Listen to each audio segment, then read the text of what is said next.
ومن سيئات أعمالنا من يهده الله فلا مضل له ومن يضلل فلا هادي له وأشهد أن لا إله إلا الله وحده لا شريك له وأشهد أن محمدا عبده الذي لا يعبد ورسوله الذي يطاع. أما بعد، فإن أصدق الحديث كلام الله عز وجل، وخير الهدي هدي محمد صلى الله عليه وسلم، وشر الأمور محدثاتها، وكل محدثة بدعة، وكل بدعة ضلالة، وكل ضلالة في النار. Indeed, all praise is due to Allah. We praise Him, we beseech Him, we seek His forgiveness. We seek refuge with Allah from the evilness of our own souls and the evilness of our actions. Whomever Allah has guided them, there's no one to mislead them.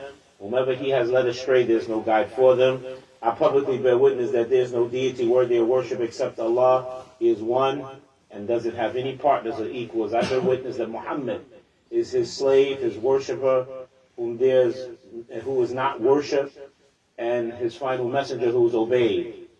Salawatullahi wa salamuhu alayhi. As for what follows, for indeed the most truthful of all speech is the speech of Allah. And the best guidance for mankind is the guidance of Muhammadin sallallahu alayhi wa sallam. And the most evils of affairs are novelties. We'll introduce the affairs, muhdathat, into the religion. For every muhdatha, we'll introduce the affair into the religion will lead to bid'ah, innovation. Every innovation will lead to dalala, misguidance. And all misguidance ending places the hellfire. As for what follows, we're going to be brief, inshallah ta'ala. We gave the definition of a shirk, which was al-i'tiqadu bi anna lillahi sharikan, to have the creed that there is for Allah equals and partners, fi dhatihi in Himself, or fi sifatihi in His attributes, or His attributes, or fi uluhiyatihi in His deification, or fi ibadatihi in His worship, or fi mulki in His dominion. وَلِذَا يَكُونُ الشِّرْكُ ضِدُّ التَّوْحِيدِ. For that reason, shirk is the opposite of the tawheed. كَمَا أَنَّ الْكُفْرَ ضِدُّ Islam, or ضِدُّ iman. Just as disbelief is the opposite of iman. This is the definition in which we gave. Now the Shaykh Hafidhullah, he moves on to talk about shirk has categories. He brings 27 points about shirk. He covers that more than anything in the book, which is one of the attributes of the ulama of sunnah. Because that was the attributes of the previous prophets and messengers. They taught more than tawheed. Nothing they called to greater than tawheed. Nothing they warned against was worse than shirk. They constantly did that in all of their teachings. Now, so he says shirk have categories. And why is shirk? He says shirk has categories. He says, awalan, the first of it is ash-shirk al-akbar, which y'all all probably know. Major shirk. Major shirk. And he says, major shirk huwa ittikhadu niddun ma'allah. Major shirk is to take on an idol or something that is equal with Allah and is yu'bad, then that thing is worshipped. Kama yu'bad Allah, just as Allah is only supposed to be worshipped. وَهُوَ نَاقِلٌ مِنْ مِلَّةِ الْإِسْلَامِ. So this person who does that, he is moving on from the religion of Islam. مُحْبِطٌ لِلْأَعْمَالِ. He is invalidating all of his actions and deeds, كُلَّهَا, that he's ever done. وَصَاحِبُهُ إِن مَاتَ عَلَيْهِ. And the one who possesses this shirk in his life, his major shirk, and he dies upon it, يَكُونُ مُخَلِّدًا بِنَارِ جَهَنَّمَ. He will abide in the hellfire forever. The fire of Jahannam forever.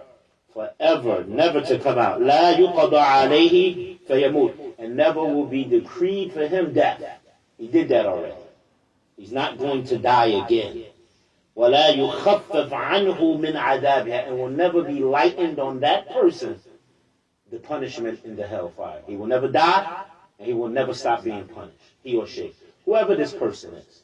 That's important for us to always remind ourselves of that reality. We have to, brothers. There's nothing we should hate greater than shirk. And there's nothing we should love more than Tawheed. Wallahi, hearing the words of Tawheed should bring comfort to our hearts. And hearing words of shirk should bother us in the inside. We should be, it should show on our skin. That's how Ahl Sunnah is supposed to be. So understand that reality. And when we said to the disbelievers about shirk, we want to show them our hatred for what they want to shirk. Because the scholars have said if we do not show them that emotion against shirk, how would they see its seriousness or how bad it is? They got to see our dislike. And let them know, I don't hate you, but I hate what you're upon. Because if you die on it, you're going to hell forever. This is how the Prophet ﷺ gave dawah. And so that's why he's clarifying. Shirk is to make part equals with Allah, and that thing is in worship, just as Allah is worship. And that's going to move the person who does that from the religion of Islam to and invalidating all of his deeds. And if he dies upon it, he abides in the hellfire forever, and death will not be written for him. Because what the Prophet said will happen on the Day of Judgment after we all judge, after the hisab has taken place. The account has been taken place. And the mizan, the scales of our deeds being weighed and measured is done. He's going to order a lamb to be brought out. A ram to be brought out is going to be slaughtered, and that's death. It's going to come in the form of a ram, and Allah is going to slaughter. No more death. Ahl Nari, you're going to be in the hellfire forever. Ahl Jannah, you're in paradise forever.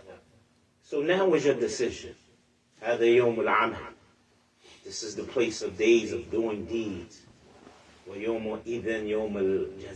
that day is the day of is getting a recompense for your actions, your punishments or rewards.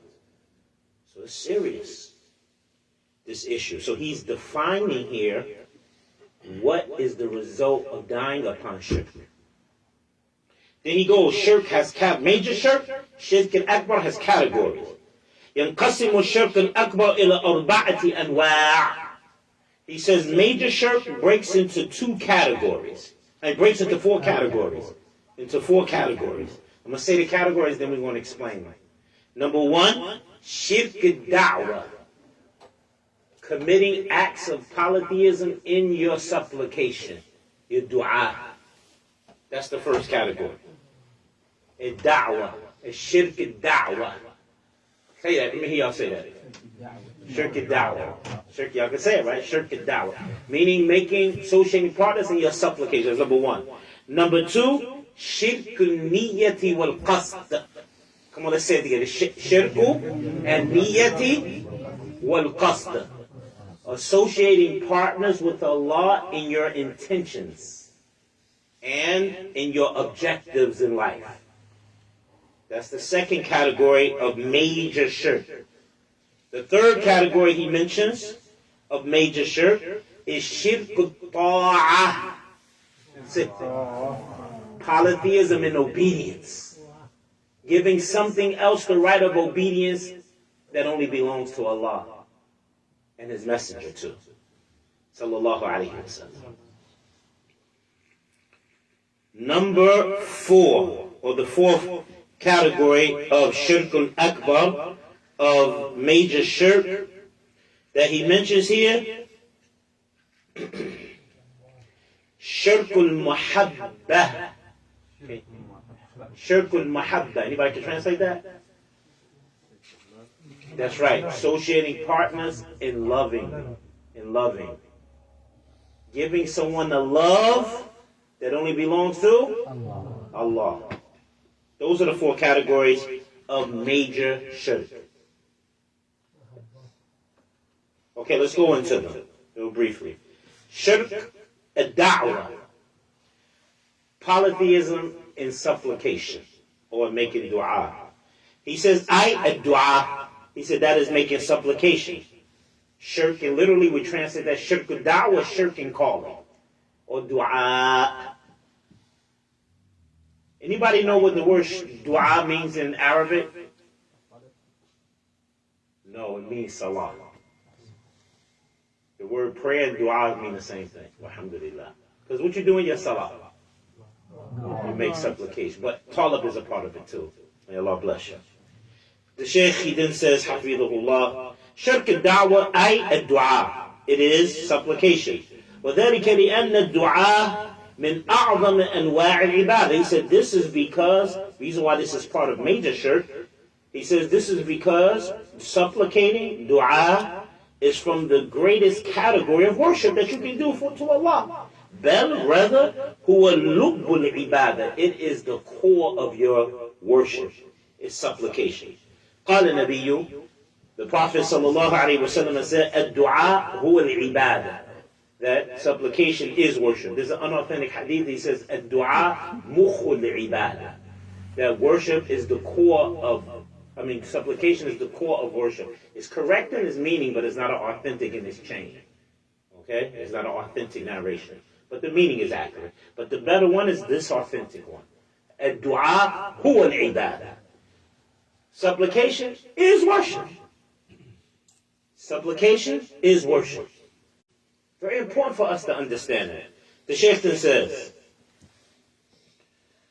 in quoting an ayah from Surah Al-Ghafir, verse number 60, Wallahu Ta'ala says, وَقَالَ رَبُّكُمُ ادْعُونِي أَسْتَجِبَ لَكُمْ. Say, your Lord says, call on me alone, and I will guarantee I will answer you. Call on me, say your Lord says, call on me alone, and I guarantee to answer you. إِنَّ الَّذِينَ يَسْتَكْبِرُونَ عَنْ عِبَادَتِي. Verily, those who seek arrogantly to turn away from my worship, سَيَدْخُلُونَ جَهَنَّمَ دَاخِرِينَ. They will enter the hellfire in humiliation. Dakhirin. They'll be humiliated when they enter the fire. Which this shows us, not worshiping Allah is arrogance. Not choosing to worship Allah from His last revelation is arrogant rejection of worship.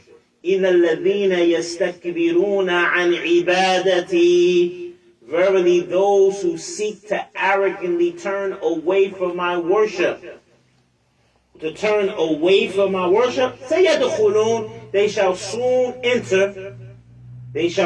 enter Jahannam dakhirin.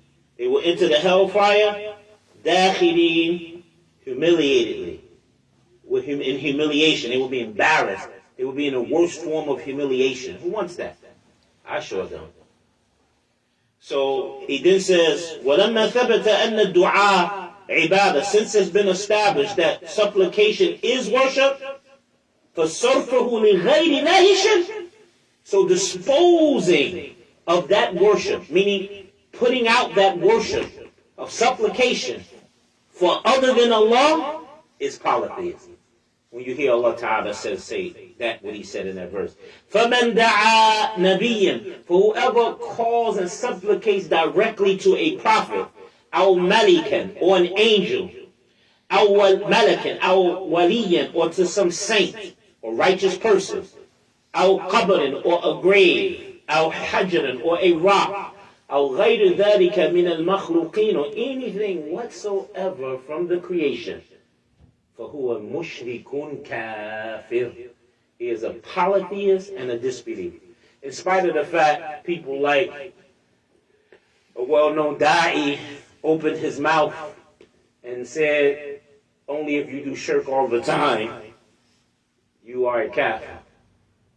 Saying crazy stuff. I don't want to mention his name. I think he's well known to many of us. A very famous da'i, caller to Islam here in the West. Just as Allah Ta'ala says in Surah Al-Mu'minun, verse 117, وَمَنْ يَدْعُوا مَعَ اللَّهِ إِلَهًا آخَرَ. And this is in Surah Al-Mu'minun, verse 117 again. That whoever supplicates or calls along with Allah, إِلَهًا آخَرَ, another deity. Allah Ta'ala saying, لا برهان له به. He has no argumental evidence for worshiping that thing and making it a deity. He doesn't have no proof. فإنما حسابه عند ربه. Truly, his account is with his Lord. Is with his Lord. إنه لا يفلح الكافرون. Truly, the disbeliever will not be successful. This ayah, brothers.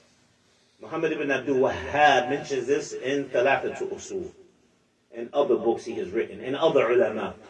And this ayah is the proof that supplicating and calling on other than Allah makes you a kafir, because Allah Ta'ala begins with, whoever supplicates along with Allah another deity, what he says, he calls him kafir. So that makes you a disbeliever. Don't believe no other human being after the statement of Allah Ta'ala. So when I tell you this ayah, the Shaykh bring this as evidence, we need to understand that this evidence is a proof for this that all the scholars bring. We have a principle in the religion called al-istidlal, seeking evidence. There's a science that has been established by the scholars on how to abstract the evidence from the Quran and Sunnah. Y'all know who came up with the rules of istidlal? The Messenger of Allah first and his Sahaba. But the one who brought it into principles for us to understand it was the four madhabs. So anybody say they don't follow the madhabs, they are lying. Because there's no way that you can know how to abstract the evidences from the Quran and Sunnah without going through either one of the four madhabs or through all of the four madhabs. This is where you have to go learn. When you seek knowledge, you become a student of knowledge, and you study with the ulama. This is required for you to study when you go to higher studies. That you have to study either one of the madhabs or all four of them. Because that's where we learn how to abstract the evidence. And this ayah from Surah Al-Mu'minun, verse 117, it is proof for calling on other than Allah is kufr, is disbelief. It makes a kafir out of it. Is that clear? This is agreed upon by Ahl Sunnati wal Jama'ah. And then the Shaykh, he says after that, وَمِنَ الْأَدِلَّةِ عَلَى أَنَّ الدُّعَاءَ عِبَادَةً. And from the evidences upon the fact that supplicating is worship, وَأَنَّ صَرْفَهُ لِغَيْرِ اللَّهِ شِرْكٌ. And that disposing of it, meaning doing a calling on other than Allah. We say dispose, sarf, means to, when you get up and go to work, you're disposing of your means of getting your income. When you get up and you go wash, these are things you're disposing of your affairs. So whoever disposes this aspect of worship or does this aspect of supplicating for other than Allah, then he has committed shirk, polytheism. And he says after that, I lost my place. He says after that, فَأَخْبَرَ. Oh, no, he quotes. He says, and this is the statement of, based off the statement of Allah from the other evidence. He quotes Surah Al-Ankabut, the spider, verse number 65, where Allah Ta'ala says about the people who ride in the ship. فَإِذَا رَكِبُوا فِي الْفُلْكِ. And when they ride in ships and boats, دَعَوُوا اللَّهَ مُخْلِصِينَ لَهُ الدِّينَ. They call on Allah, making the religion sincerely for Allah. Why do you think they calling on Allah, making the religion sincerely to Allah when they're in a boat? Has anybody in here ever been in a long trip, 2 and 3 days on a boat before, on a ship, in a cruise? Has anybody ever been on a cruise before? Anybody? No? Okay, so that's why we're going to mention this. Allah has, you have, who said that? You have. Me too. I took a boat from Egypt to Saudi Arabia for Umrah in Ramadan. It was a 3-day ride. I thought I can ride. I paid for my ticket, the cheapest ticket, which was sitting on the deck. I said, we in Egypt going to Saudi, it's not going to rain. This is desert area. I mean, come on, it'll be all right. It'll be a smooth boat ride. That wasn't a cruise ship. It started raining profusely, very heavy. And only light at nighttime was the light from the ship. And that rain, I swear, had eyes. Angry eyes. The waves It started being waves and the ship started rocking, almost fell off the boat. I was holding on the buoy.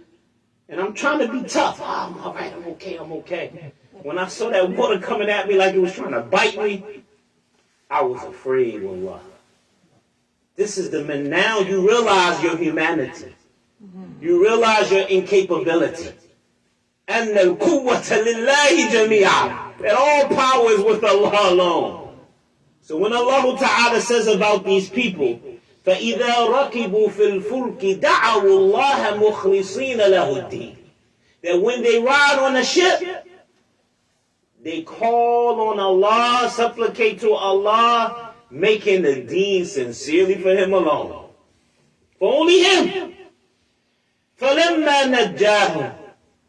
But when Allah saved them and let them get back إِلَى الْبَرِّ, to the land, إِذَا هُمْ يُشْرِكُونَ. All of a sudden, they go back to clear shirk.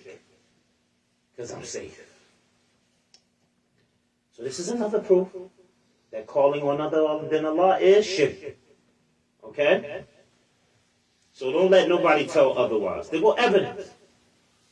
And this is, if you know this, you got evidence, you have arrived in 2 levels of the truth. Barakallahu fikum. And then the Shaykh says, فَأَخْبَرَ عَنْ هَؤُلَاءِ الْمُشْرِكِينَ. So Allah is informing about these polytheists. بِأَنَّهُمْ يُشْرِكُونَ بِاللَّهِ. That they associate partners with Allah. فِي رَخَائِهِمْ. He said they associate partners with Allah when they in comfort. When they living good. I'm going to give Allah equals and partners. وَيُخْلِصُونَ لَهُ فِي كَرْبٍ. But when they in trials and tribulations and difficulties and hardships, they only call on Allah alone. Right? وَشِدَّتِهِمْ. And when they're in severe situations, they only call on Allah. فَكَيْفَ بِمَنْ يُشْرِكْ بِاللَّهِ فِي الرَّخَاءِ وَشِدَّةِ. He said, how much more is the case? How much more is the situation of the person who calls or commits shirk with Allah in good times and in difficult times? Muhammad ibn Abdul Wahhab mentions in his book Kashf al-Shubahat, removing the doubts. He says, the shirk of the people of the past was this, in this ayah. The shirk of the people in our time, they call on their false deities in good times and in evil times and in difficult times.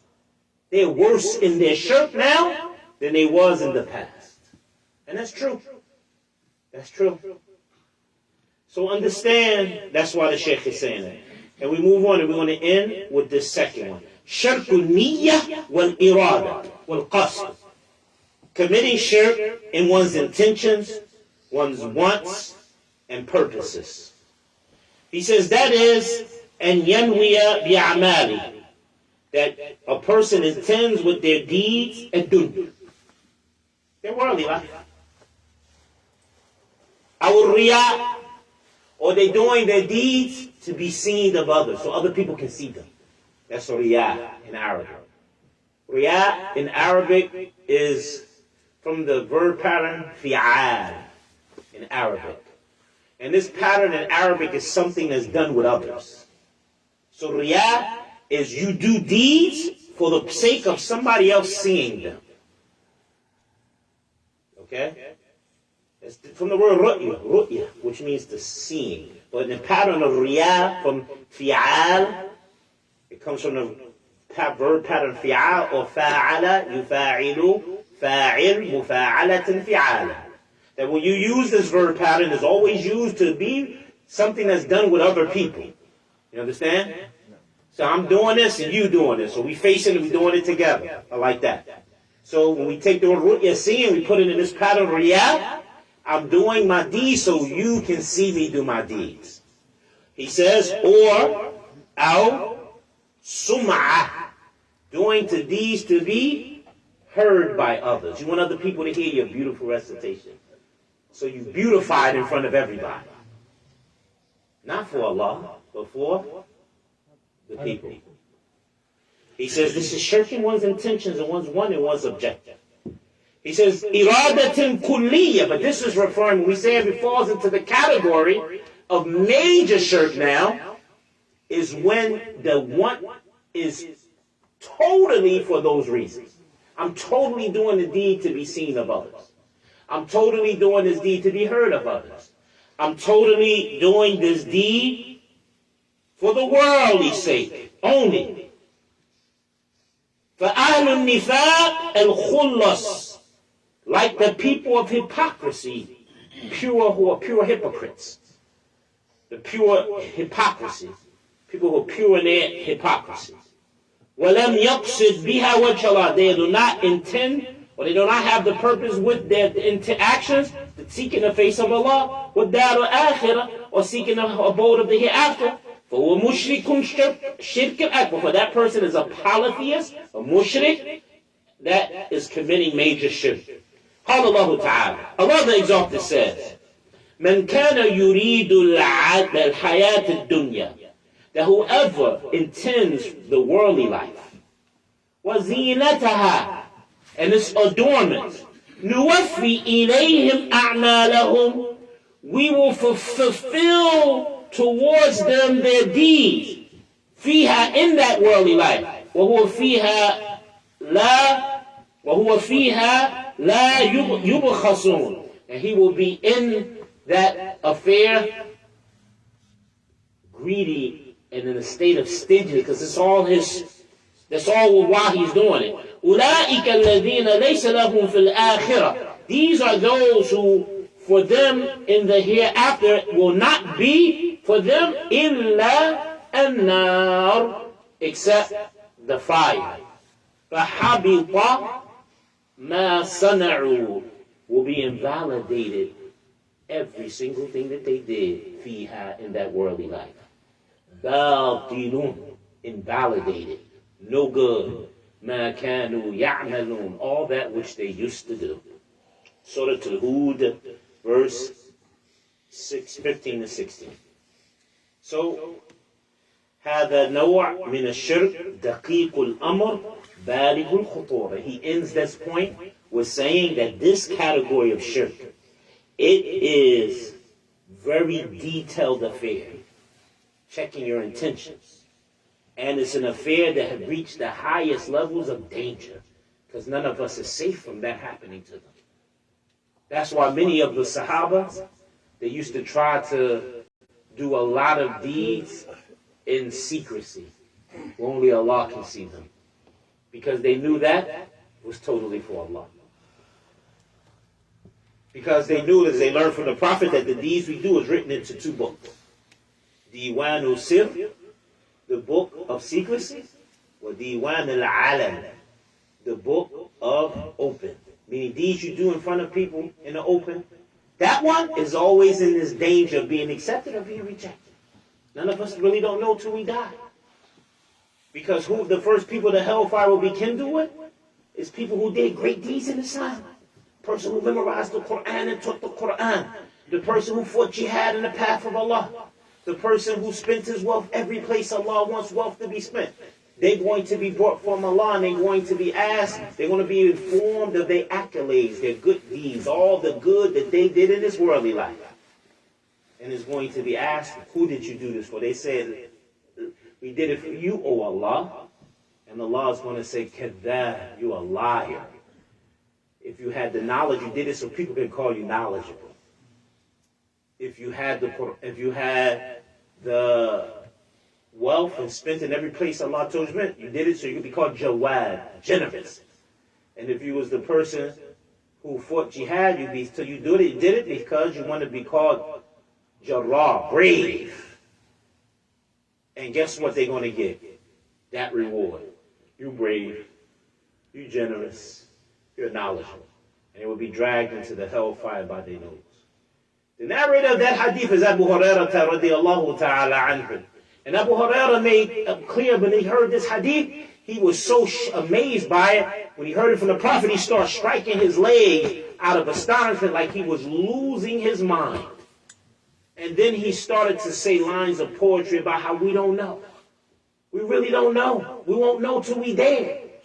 That's why we should fear from our own hearts and our own intentions. That's why the Sahaba, Allah described them with a description that we got to strive to have.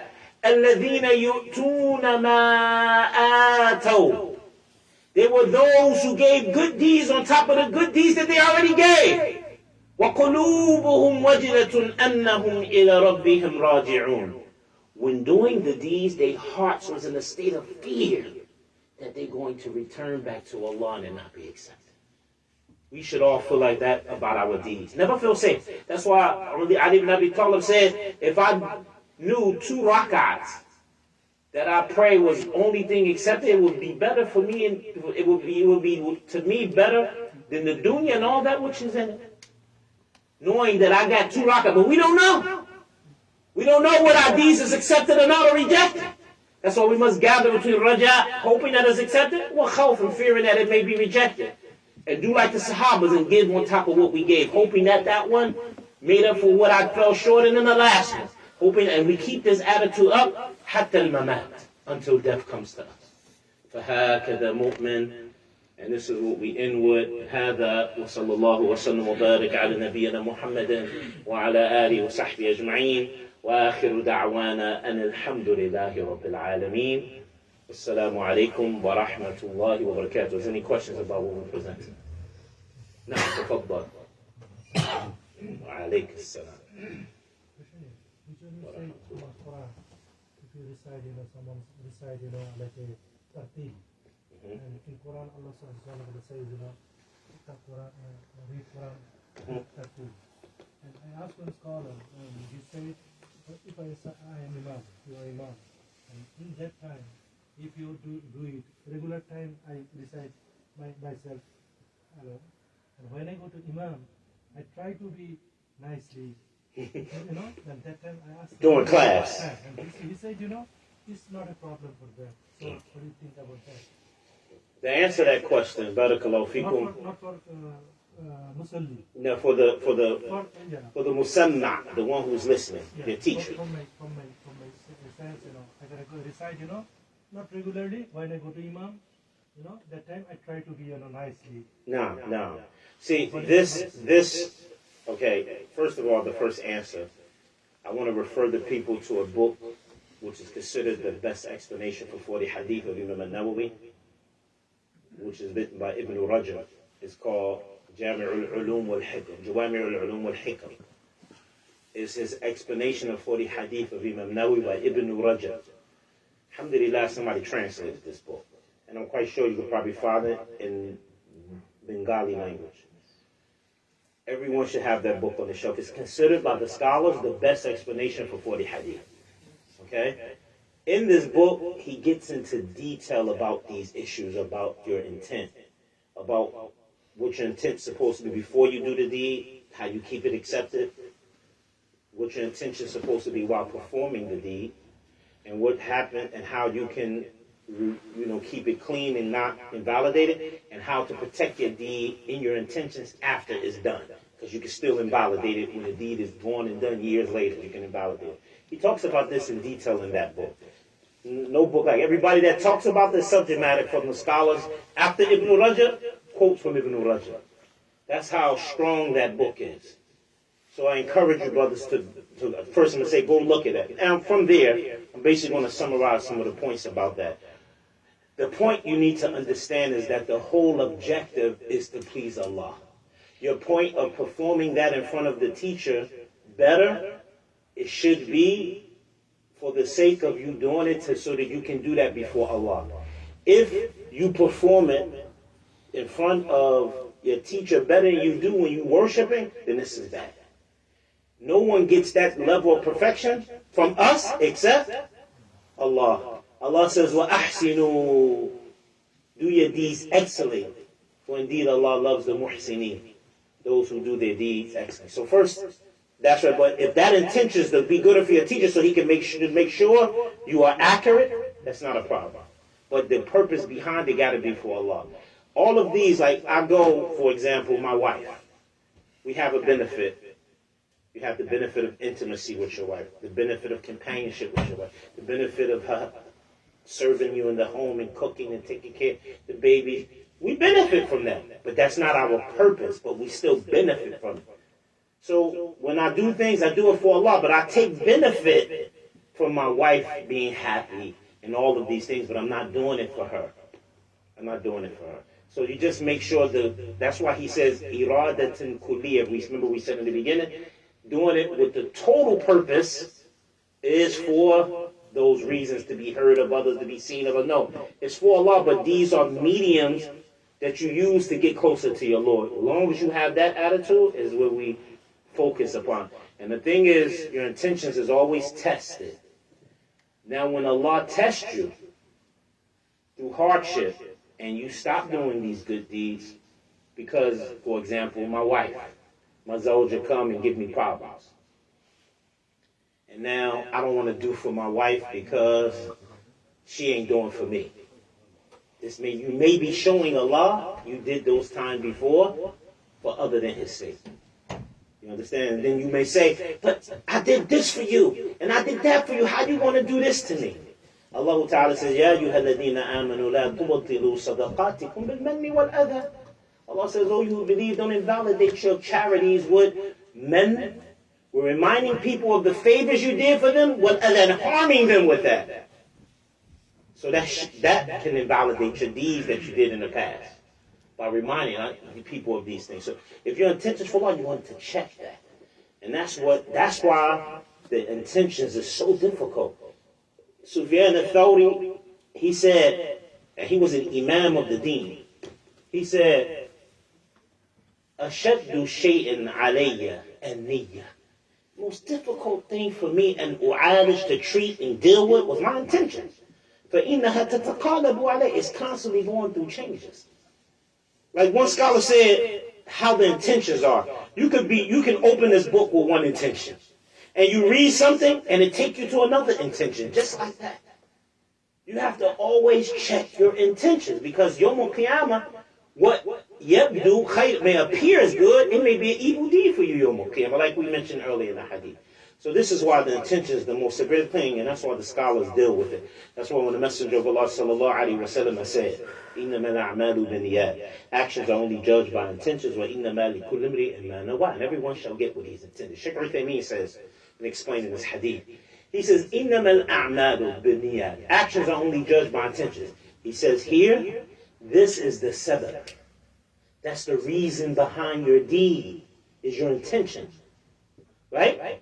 وَإِنَّمَا لِكُلِّ امْرِئٍ مَا نَوَىٰ. And for everyone, he shall only get what he intended. هَذِهِ نَتِيجَةٌ. He said, that's the result. That's what your result. So you're either going to get a reward from Allah from it, or you're going to get punishment.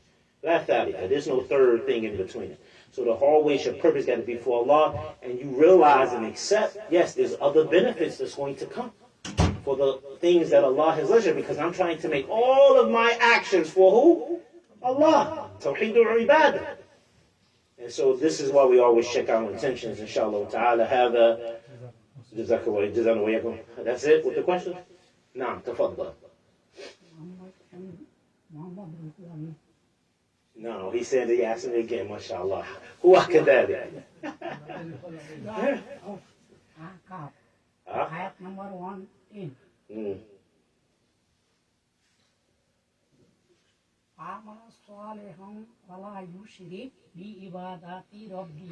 MashaAllah. He's quoting the ayat from Surah Al-Kahf, the last ayat of Surah, last ayat of Kahf. Yes. As Allah Ta'ala says, من كان ومن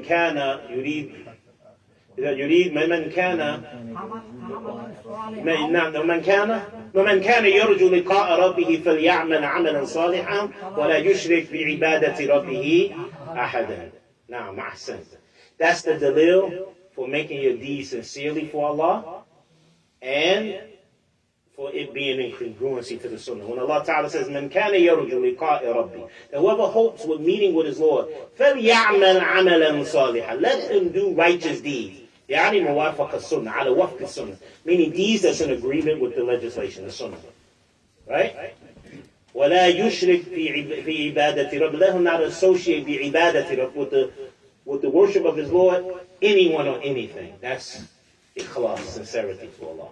That's the greatest evidence for that. May Allah bless you, Shaykh. Tafaddal. These are elders, we got to listen to them. Riya is very important things for our general people. Yes. See, we know everything. No. But when Riya attack me. We do not know. That's right. We do not know. MashaAllah. If I throw this worst thing No, in the garbage, no. my behind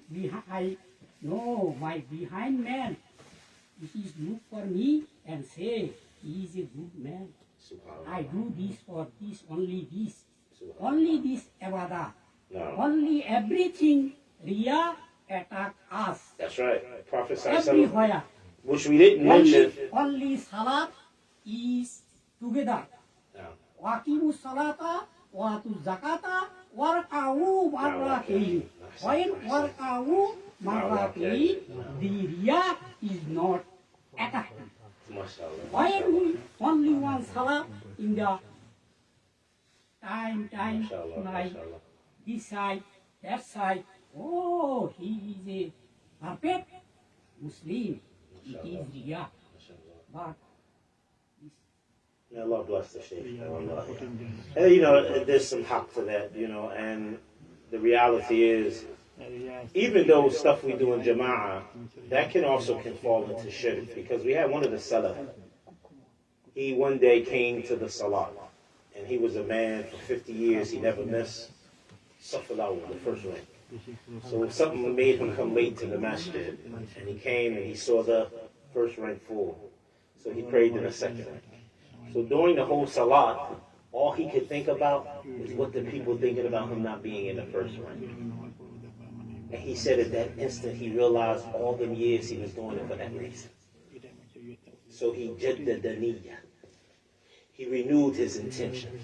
Now, Ibn Rajab mentions in that book that I just told you about, the scholars differ about if you did a deed for other than Allah and you renew your intention, can you still get the reward of the past deed? The scholars differ about it. That's how serious this deen has been detailed, brothers. And with the things that he's mentioned. Because what we didn't mention is the scholars mentioned is a third category, we can get to it, which is shirku, committing shirk, and khafi, hidden shirk. Why do you think the scholars separate hidden shirk from major shirk and minor shirk? I'm going to ask that question to y'all. Why do y'all think the scholars has made a third category of shirk and saying hidden shirk? Why do you think they separate that from major shirk and minor shirk? I asked the question, see if anybody can answer this question. Since y'all Ahl Sunnah. Because major and minor shirk we can understand. We can save ourselves from the world. The hidden shirk, sometimes we don't understand. That's part of it. The main reason, because hidden shirk can fall into major shirk and minor shirk. It falls into both categories. It depends on how bad the intentions are. That's why shirk is so scary. Because what the Prophet said about hidden shirk, he said, it is more hidden than a black ant on a black rock on a moonless night. SubhanAllah. It's serious. And based upon your intentions, it can either fall into major shirk or minor shirk. That's the difference. That's why it is abstracted from shirk al-akbar and shirk al-asghar. Minor shirk and major shirk is separated, because that one category can fall into both of them. This thing is serious. And then the ulama, they have mentioned about the ayah, إِنَّ اللَّهَ لَا يَغْفِرُ أَن يُشْرَكَ بِهِ. That Allah does not forgive polytheism that is associated to him. Ibn Taymiyyah says here Allah didn't distinguish minor shirk from major shirk. We should fear from shirk, period. So this is something that's very serious. And you know, our father Ibrahim, our prophet, and the father of the Anbiya, Ibrahim, he feared shirk for himself and his children. And who was the leader of the Hunafa after Muhammad is Ibrahim. He said, رَبِّ جُنُوبَنِي وَبَنِيَّ أَنْ نَعْبُدَ الْأَسْنَامِ. O Allah, my Lord, keep distance me and my offsprings from worshipping idols. إِنَّهُنَّ أَضْلَلْنَ كَثِيرٌ مِنَ. So verily they have led astray many of mankind. And Allah Ta'ala says, he says, he said to the brother, إِن تُطِيعُ أَكْثَرُ مَنْ فِي الْأَرْضِ يُضِلُّوكَ عَنْ سَبِيلِ اللَّهِ. If you was to obey a majority of the people on earth, they'll lead you away from the path of Allah. He says, most of the people commit shirk. This is serious. We shouldn't, even though we At-Tawheed, we should be afraid of shirk, man. We should fear from it. It's not something that's light. You may die and find out you're going to hell. You don't know. So never feel safe. The moment you feel safe is the moment you destroy.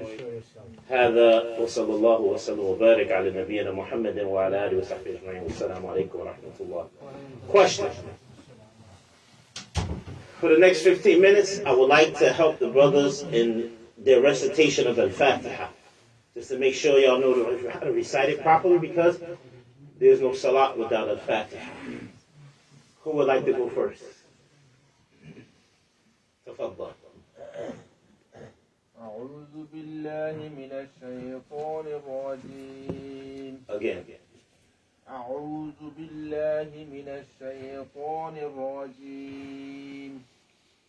بسم الله الرحمن الرحيم. الحمد لله رب العالمين. Again.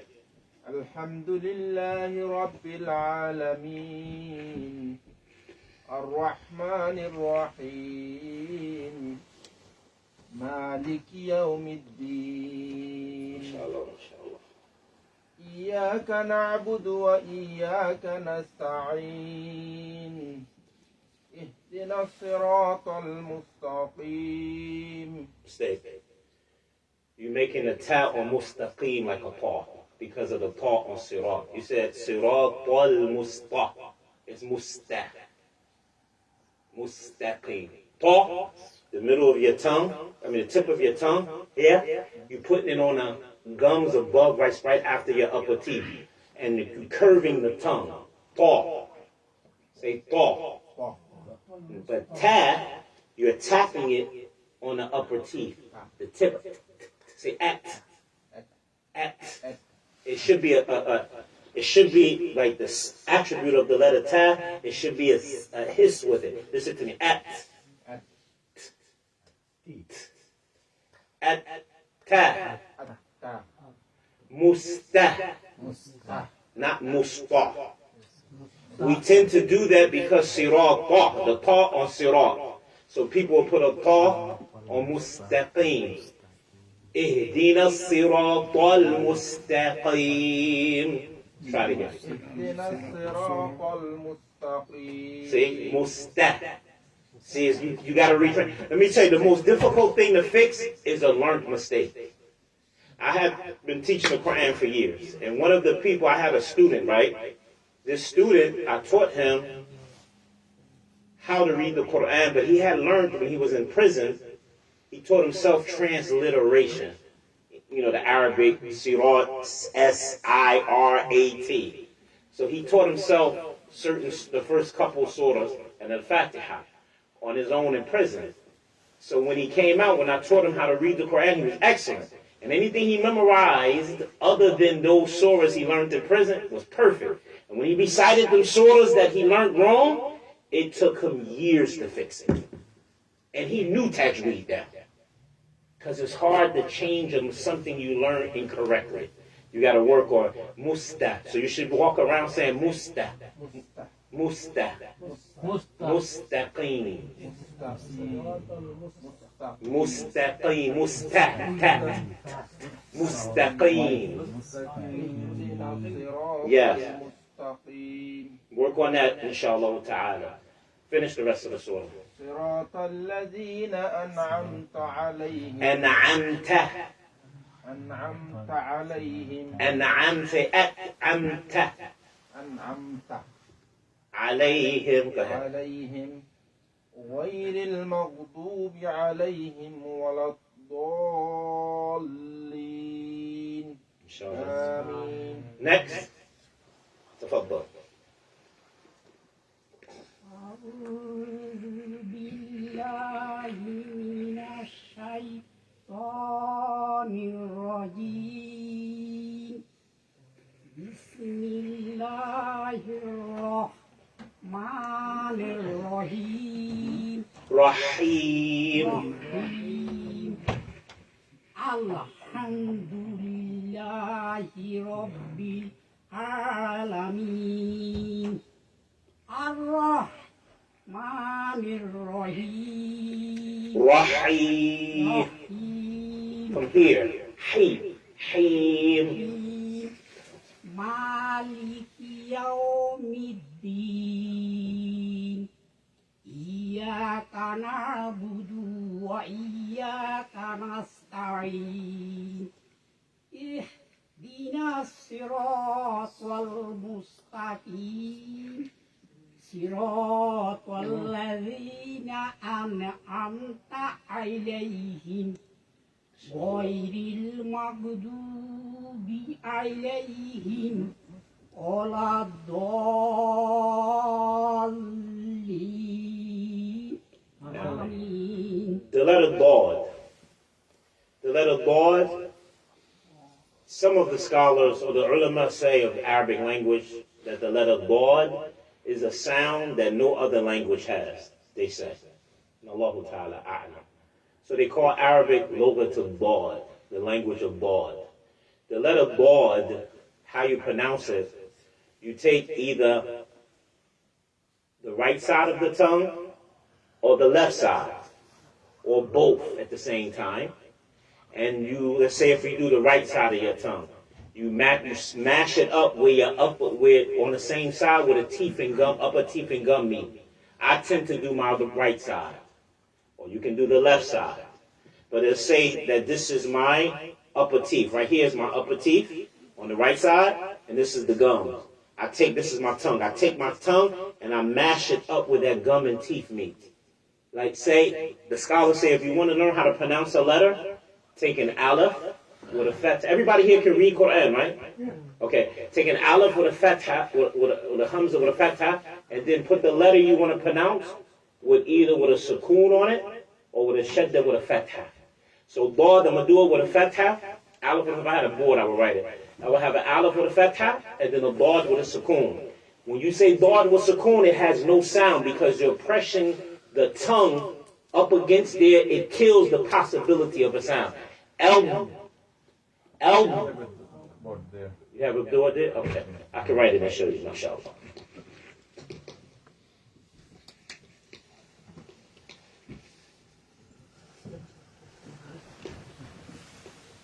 Whenever you want to pronounce a letter, you put a fatha.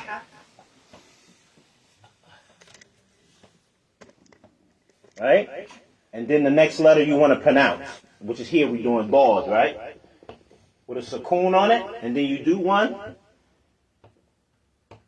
Aleph with a fatha, and the letter we want to pronounce is Dod with a shadda and a fatha. So the first one you do this with every letter. Aleph and Ba, Aleph and Ta, Aleph and to the last letter. And I make my students do this when they learn how to pronounce the letters, because every letter has a makhraj, a place of exiting, and it has a sifa, an attribute. All Muslims should learn this, okay? Because the makhraj is wajib to learn. That's the aspect of Arabic that is obligatory for every Muslim to learn. So, when I pronounce this with shadda, there should be no sound. Because you're suppressing the sound. I'm going to show you first. Say, then close your lips. Watch me do it first. When you close, the place where the sound got to come out, there's no way for it to come out, right? If I close my lips, I'm trying to say still, but with my lips closed, can you hear anything? Can't do it. So when you suppress your tongue, either on this right side or either on the left side, or you can do both at the same time, when sukoon is on board, there should be no sound. So it's going to be al. That's why when we recite Al-Fatiha, do we have another marker other than this one in the office? No, you know what? I have a good mark in my bag. Can you hand me that book bag over there? I have plenty of markers in my bag. I'm a teacher, so I've always got markers. So alhamdulillah. This is important, so may Allah bless you, brothers.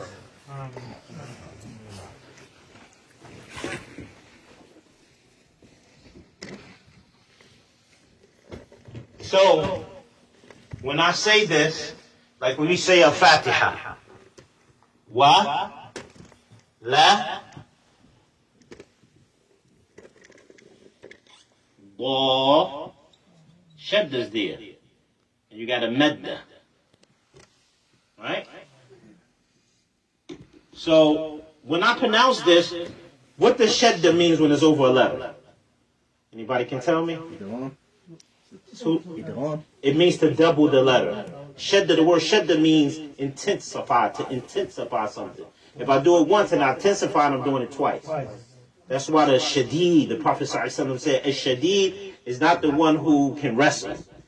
So, shadda is here, that means I'm doubling. My brain, this is what's written in the Quran, right? Your brain should see this.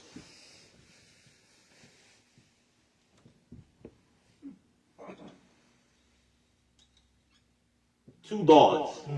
One with a sukoon, and the other one, whatever vowel is on the shadda, which is what? Fatha. So their brain should say, walau. That's the pausing. It sounds like you're pausing, but you're killing the sound. Walau. And now I got to release it with the fatha. Do. So listen to me do it. Walau. Do. Go ahead. So if you make this, if I go back here to the sukoon on the dot, right? If I pronounce it with a sound, you're turning it into this.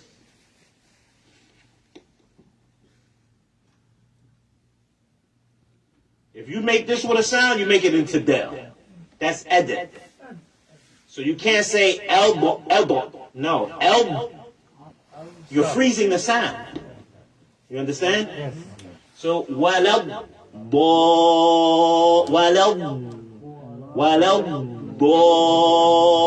Listen to the high sound. When you close your eyes. Walau do.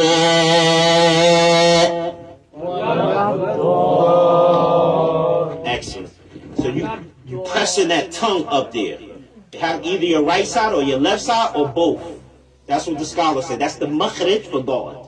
That's the place of exiting for the letter dad. Either the right side, the left side, or both. Walau da. So now with the shadda, al da.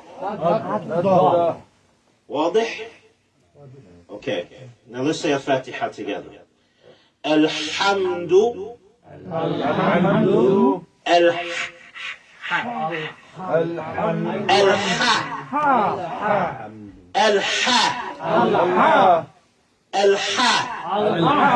By himself.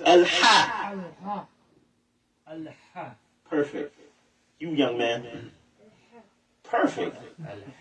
That's your son? Yeah. He looks just like you, mashallah. So that's how you look without a beard.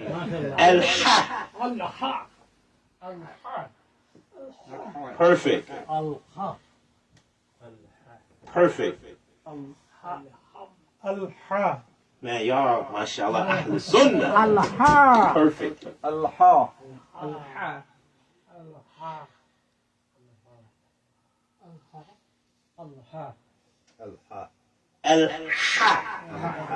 There you go. You got to pull it from the ha. It's from the middle of your throat.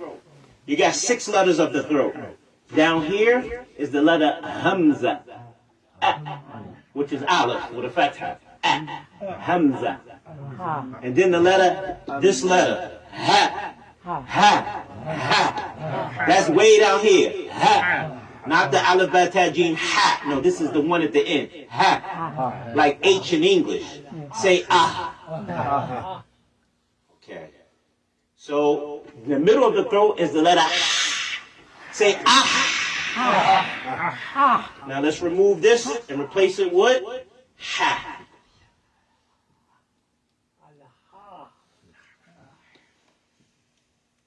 Okay, let's say this. Ah. Ah. See how I got it got the attribute of a hiss with it. Ah. Ah. Now I'm gonna do it with shadda.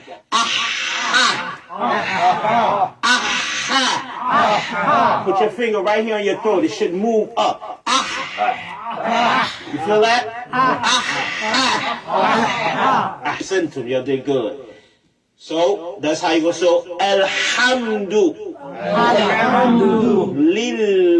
lillahi. Lam, when it's got a shadda on it, lam to pronounce it, the tip of the tongue is on the side of your mouth here at the gums. Say L. We're doing this again, but with lam. L. Now we're going to do it with shadda. Allah. Alhamdu lillahi. Why don't I say lillahi? Because makes it. That's right. Whenever Kesra is in front of Allah's name, we turn it into what we call in Arabic istifal. it's light. Yeah, you make it with your tongue. See, watch this. Say ah. Is your tongue down or is it up?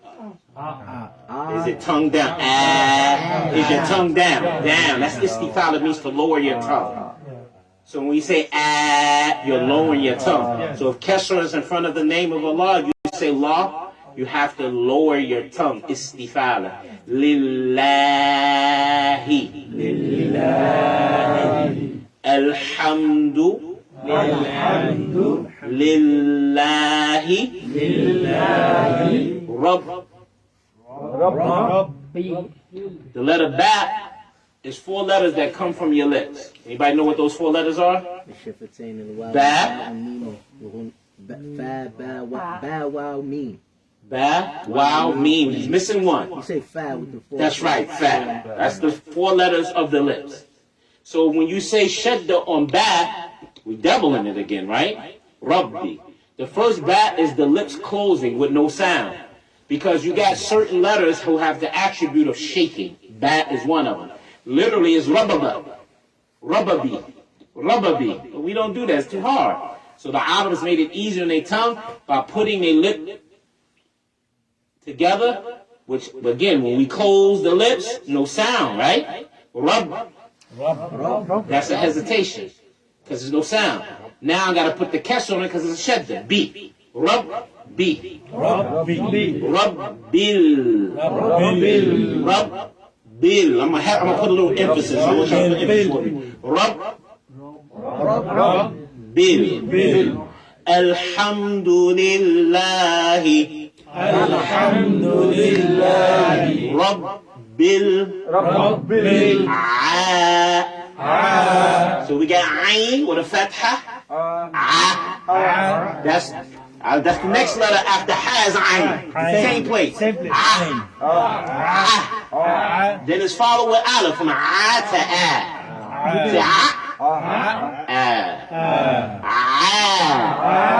Say So don't be No. Because now you're just doubling Ayn. No, it's from Ayn with a fatha to Aleph.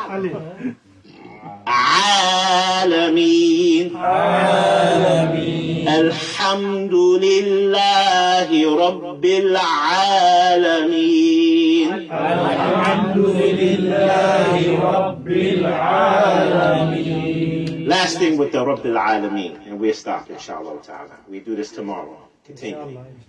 Is mean. Okay, here goes something for y'all. You're going to like this. I'm going to erase this. That's right. Okay, here goes a question for you brothers. I want y'all to understand stuff the way the Arabs are supposed to understand, the original Arab. Not the ones of today, unless they're educated. All right, and that is Kesra. What elongates Kesra? Yeah. Yeah, sukun. Just to say yeah. Yeah. Ya elongates Kesra. Why? Why does Ya elongates Kesra? Can somebody tell me why? It's definitely a med. I want another reason. It's another reason. Well, I had to study detail this for 4 years, so. Because it's easy to say on the tongue? No. Because the origin is Kesra is from Ya. The sound E comes from Y. The letter Ya with sukoon is the middle of your tongue touching the roof of your mouth. Say this is the roof of my mouth. This is my tongue. When I say I, my tongue should be doing this. Say ay. Ay. You feel the middle of your tongue touching the roof of your mouth? Yee. So the sound E originated from ya. So ya came to elongate it. Kesser. You get it? Yes, sir. Same thing with alif and waw. Yeah, I'm about to go to that. What elongates fatha? Alif. The word fatha means what? To open. Fatha means opening. Right? It means open. When you say the sound ah, you open your mouth. Ah. So ah is short. So the only thing, it came from aleph. So it's to elongate it, I have to bring aleph. Now I'm about to teach you something that you probably never learned before. What is the letter aleph? It's a letter of met. No. What does the letter aleph sound like? Alif. It only sounds like the letter that comes before. Alif. You close. Alif is Hamza. Like, it's the bearer of Hamza. Nope. Yes, I'm going to explain why in a minute. What is it? What does it sound like? Aleph is only the elongated sound. That's what the Sahabas understood Aleph to be. That's why when you see Aleph and you see a Hamza on it or under it, because that's not Aleph, that's Hamza. We call it, and so what they gave it a name, they call it Aleph Majazi. It's I don't know the best way to translate. Majaz means something, it's like an implied Aleph, but it's not Aleph. So originally, when the Sahabas used to learn the Arabic letters, they didn't learn it the way we learn it. Aleph, ba, ta, tha, jim, ha, kha. No. They learned abjaz, hawaz, hutti, kaliman, sa'fas, kurishat, tabbakh. Why did they learn the letters like that? Because that makes you pronounce every letter perfectly if you can read that like that. So they called the Arabic letters huruf al-abjad back then. The letters of abjad, because it begins with pronouncing abjaz, hawaz, hutti, kaliman, sa'fas, qurashat, daddagh, which is how to pronounce all the letters, if you can say that.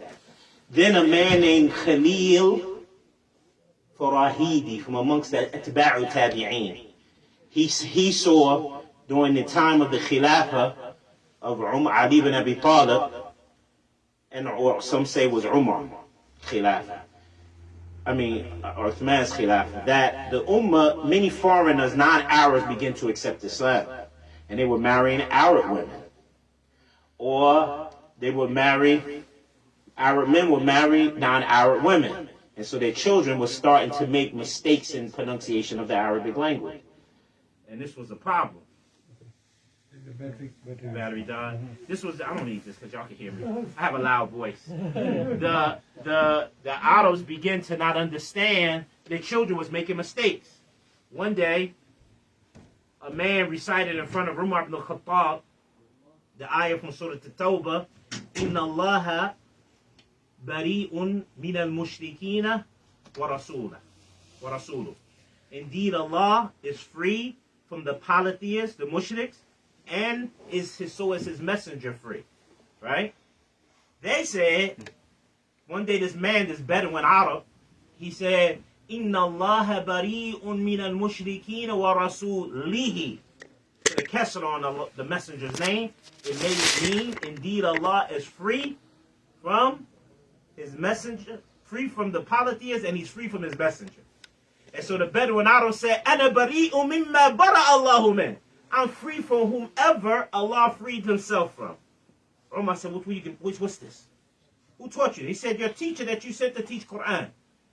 And so Umar ibn Khattab did not allow anybody to teach Quran unless they knew Arabic well. Meaning they know how to put the case ending of every letter in the Quran.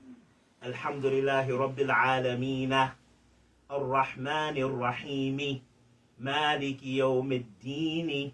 You have to know the case endings of every verse.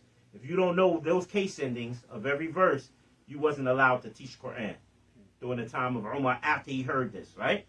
And so what happened, this continued and got worse. And during the rulership of Ali ibn Abi Talib, he ordered Abu Aswad al-Du'ali, who was a great scholar of the language, to create rules for being able to read the Quran. And he started putting kasra, dhamma, he started to make these things. And so Khalil Farahidi, he came later to make it easy for the foreigners, non-Arabs, to learn Arabic.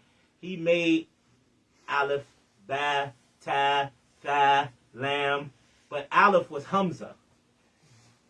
Then at the end, I don't know if you probably seen some of your books in your country. In the end, you see at the end, Meme, Noon, Wow, Lam, Aleph, Ya. This is Aleph. Aleph is nothing but the sound ah. So what did he do? Khalil Farahidi. He went and said, since Aleph is the sound ah, it needs something in front of it to make the sound ah. Right? So if I take a ba with a fatha and follow with an aleph, ba, ta, I could have chose any letter to represent aleph.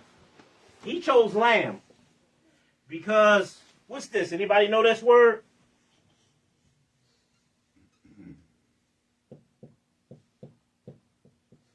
Anybody know what this is? Bait. Al-Bayt. What is that? Bait. House. House, right? Aleph lam means the house. Originally in Arabic, that never was there. It was al-baytu. What? The word al-bayt originally was al-baytu. Because this is called lam of definition. Okay? So they said we have to make this. This is why when you see aleph, the word L on the word, in the Quran, you will see this Hamzatul Wasl. If something in front of it, you got to skip past the aleph and go to the lam, right? Because the aleph ain't really supposed to be there. So what the Farahidi and the scholars said, since lam, ta'rif, the lam of definition is here, it needs help. So let's give it aleph, al-bayt. But it's not originally supposed to be there. That's why if something in front of it, you don't pronounce the aleph. So he said, since aleph helped lam, when aleph need help, let's go get lam to help aleph. This was the thinking of the scholars back then. So when you used to see the old, we aleph, ba, ta, tha, jim, ha, kha, del, ra, za, sin, sheen, bod, sod, bod, al, bod, lam, mim, nu, la, wow, yeah. That's why that's aleph. And so aleph in the beginning like this, aleph, they always got a hamza there. Because it's hamza. You understand? This is Arabic. It's a beautiful language. And that's how they originated. So I'm saying that to say to you, we're going back to Al-Fatiha. That's why when we say Alhamdulillah, you see in the Quran, aleph, hamzatul wasl, sukoon on lam, fatha, meen, dhamma, right? Lam, shadda, kasra. That ain't gonna be pronounced. If I put something in front of that, I'm not gonna pronounce the aleph. So, Alhamdulillahi Rabbil Alameen. So, I said, Ya came to elongate kasra, right? I'm gonna show you something. A mistake that people always make. And that is to say, to say elongating kasra. The scholars taught us when you squeeze your nose, and the sound still sounds the same when saying e, you're pronouncing it right. E, you're pronouncing it right. But if I go e,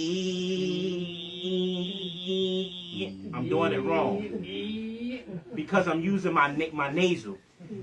The elongated sound a, e, supposed to come from the jaw, which is this empty cavity from here to your mouth. The nasal has nothing to do with it. So if you pronounce them anytime you elongate, try it practicing with holes in your nose, like squeezing it.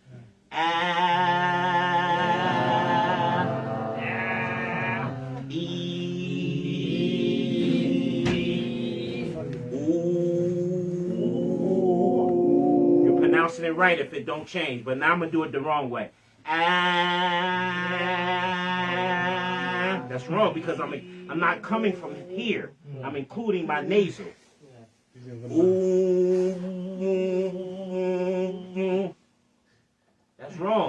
So when you say Alhamdulillahi Rabbil Alameen,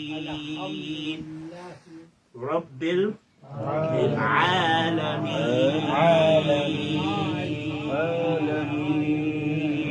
you're pronouncing it properly. Brothers, this Quran is so perfected. To that minute detail is saved and guarded. The Quran, brothers, is blessed in every way. It came on a blessed night. What was that night? It was brought down by a blessed angel. Who was that? And the other angels who gave it to Jibril within 20 days. I don't know if y'all know about that. Month. It was given in a blessed month. It was given to a blessed man. And it came from one who's tabarak, who is nothing but blessing. And that's Allah. So if you do, I gave a khutbah, a class, a lecture about the barakah of the Quran. And it's from the ulama, what we learned from the ulama. When you, it's 7 ways to abstract the barakah from the Quran. That's the only way you can benefit from the Quran. And if you do it, you become mubarak. You become blessed in everything that you do. That's the Quran. That's that book. The problem is the Muslims don't magnify it in their life. وَذَلِكَ وَمَنْ يُعَظِّمْ شَعَائِرَ اللَّهِ. And that, rights of Hajj and the Deen, and those who magnify the signs and signposts of Islam, فَإِنَّ ذَلِكَ فَإِنَّهَا مِنْ تَقْوَى الْقُلُوبِ. Really, that is from the sign of taqwa of your heart. So if you really love Allah, we should be magnifying the book of Allah. All knowledge stems from the Quran. And if you Ahl Sunnah wal Jama'ah, you attach to the Quran. You want to know the Sunnah, you got to go through the Quran. Because Imam Ahmed said in Usul al-Sunnah, As-Sunnatu tufassiru al-Quran. The Sunnah is what interprets the Quran. So the ulama say, how do we stay firm on the Sunnah? By memorizing the Quran. Mm-hmm. But memorizing it the way the Salaf did. Meaning, know the halal and the haram in the Quran. Know where the waqf, where you're supposed to stop at. Understand the dalalat, the things the Quran is trying to direct you toward. When you combine that with as you memorize 5 and 10 ayahs at a time, then no doubt that Quran is going to cause you to be blessed in everything that you do, brothers. Wallahi. So if you're Ahl Sunnah, attach yourself to that book. That's why, inshallah ta'ala, if I was to come here, we're going to do memorization of the Quran. It's paramount. Reading the Quran, too. Because the Quran, we supposed to be Ahl Sunnah wal Jama'ah.